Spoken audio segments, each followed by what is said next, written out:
ఉద్ధరించబడును గాక, జ్ఞానమతము వ్యాపకమగును గాక, స్వాతంత్ర మతము జయించును గాక,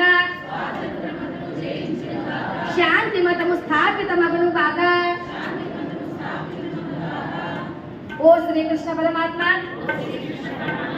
ఈ 5 రోజులుగా మేము మీరు బోధించిన మీరు పలికిన వాణిని మనస వాచా కర్మణ ఈ పురాణ ప్రవచనములను శ్రవణము చేసి ఎంతో భగవద్భక్తిని చాటుకున్నాము.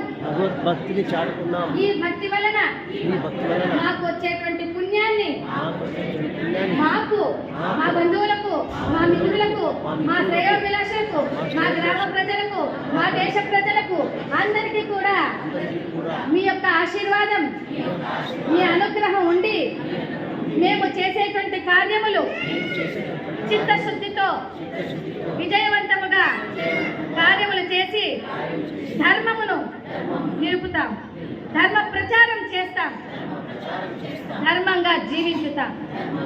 జై శ్రీకృష్ణ పరమాత్మకి.